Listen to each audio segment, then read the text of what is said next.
अस्सलाम वालेकुम वीवर्स, आज मैं आपको बता रही हूँ कि आप एक साफ़ और चमकदार स्किन कैसे हासिल कर सकते हैं। इसके लिए आपको सिर्फ 4 चीज़ों की ज़रूरत होगी।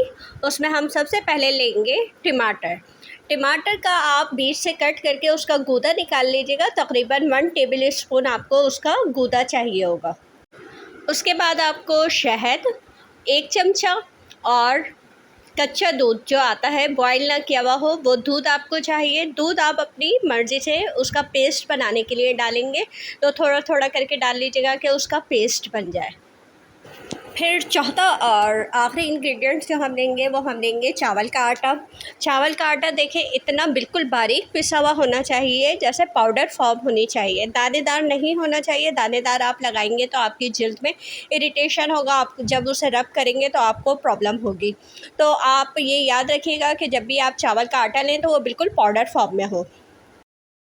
अब आप देखें इसको इस्तेमाल कैसे करना है आपको। आप एक बाउल में 2 चमचे चावल का आटा ले लीजिए। ये देखिए मेरा चावल का आटा बिल्कुल पाउडर फॉर्म में है, तो इसको डालेंगे आप। उसके बाद आप इसमें शहद को शामिल करेंगे।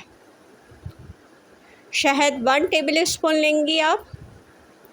ये देखें हमने इसमें शहद शामिल कर दिया है।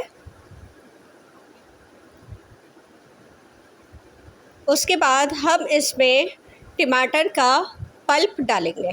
टमाटर मैंने हाफ़ कट करके उसका गूदा निकाल लिया था, वो गूदा मैं इसमें शामिल कर रही हूँ। ये 1 टेबल स्पून है, इसको भी हम इसमें मिक्स कर देंगे। और अब हम इसमें थोड़ा सा दूध को शामिल करेंगे। अब ये मैं दूध देख रही हूँ कि ये काफ़ी होगा मेरे ख़्याल में ना, तो अब हम इसको एक अच्छा सा पेस्ट बना लेंगे।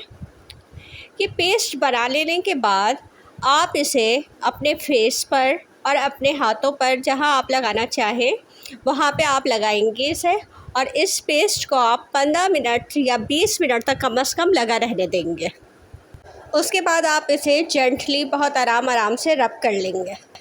उसके बाद आप धो लीजिएगा, तो आप देखेंगे, आप खुद महसूस करेंगे कि आपकी स्किन नरम भी हो रही है, साफ़ भी हो रही है और चमकदार भी हो रही है। लेकिन इसको आपने 3 दिन तक रेगुलर इसी तरीके से इस्तेमाल करना है और फ़र्क आप खुद देखिए। तो अगर आपको मेरी ये रेमेडी पसंद आ रही है तो आप मेरे चैनल को सब्सक्राइब कीजिए, लाइक कीजिए, शेयर कीजिए। Thanks for watching.